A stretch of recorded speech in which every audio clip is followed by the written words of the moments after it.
Fluval Bug Bites, are they worth it? Come on, let's check it out. Let's go!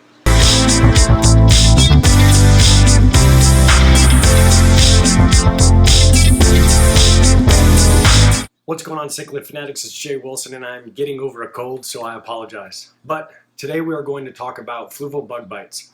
My thoughts, unbiasedly, yes, unbiasedly.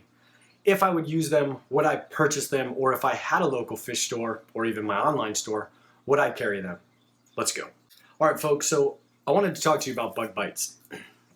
This is not a paid endorsement, however, Fluval did send me these. Fluval also had something on their website saying sign up and you can receive free Fluval Bug Bites. So I'm not the only one. There were hundreds, probably thousands of fish keepers nationwide that received a sample of Fluval Bug Bites. But let's talk about them. What are they? Are they good? Are they bad? First off, I'm not going to compare these to any food. I'm simply going to talk about Fluval Bug Bites and what I feel about them. So off the gate, I do not like the bits or just the way they're shaped. And the reason being is because they're very light. They feel very starchy, if you will. And when you put them in, and I'll show you a video in a second, when you put them in, they just kind of go everywhere.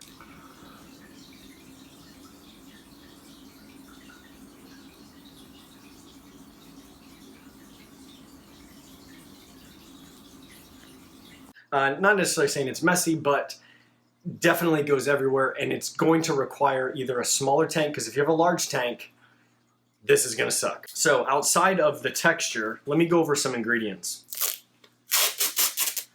Dried black soldier fly larva. So this food has been done many times before. I'm not saying Fluval is going to be able to resurrect this or going to sustain it, but Terra, which is in Canada, does the supplementation for food through sustainable products, whether it's the black soldier fly larva, which is fantastic. I mean, kudos to them, and kudos to Fluval for partnering with Terra to do something like that. It's a sustainable type product. They're harvesting their own black fly larva, and to me that's something that nobody else is doing, and if they are, I'm not really paying attention, and maybe it's because Fluval brought it to light. But outside of that, I grow a little leery of some of the ingredients, and if Fluval wanted to come and talk about the ingredients, that would be more helpful. But when you look at it, the next ingredient is salmon.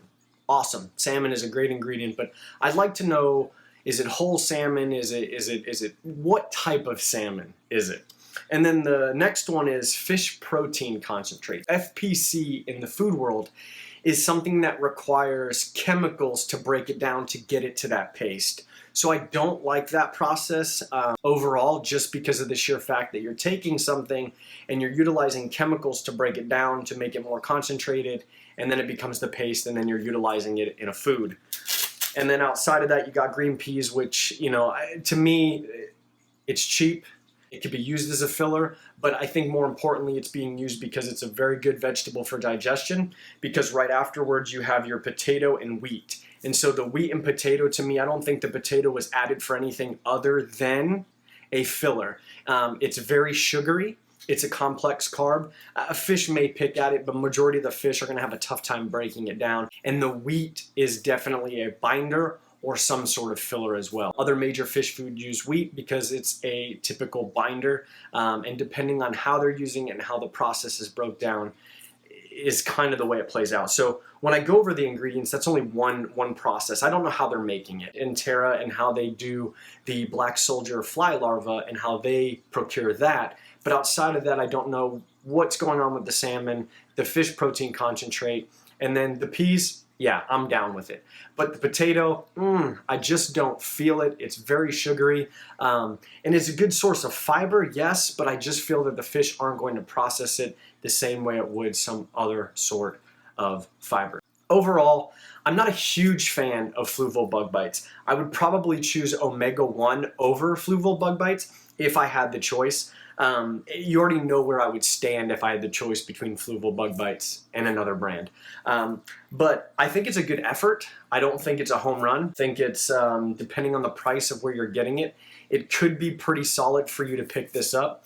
However, I'm just not a fan overall of some of the ingredients, not all of them, and I'm just not a huge fan of, as somebody quoted me, or I should quote them, rat turds.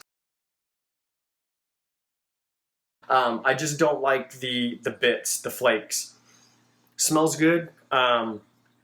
It honestly smells, I'm gonna be dead honest with you, it almost smells like a high quality dog food.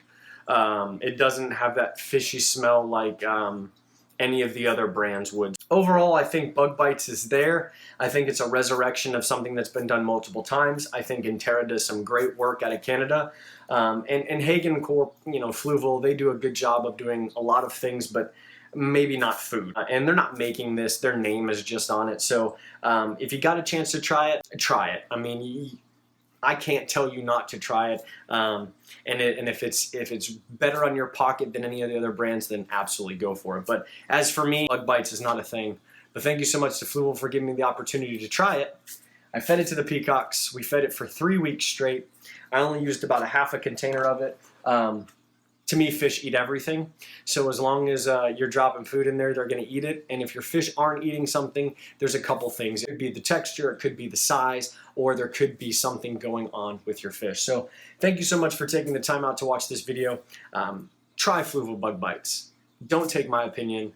Go try them. See what you think. But as for me, I'm going to stick to some other foods. You know what's next.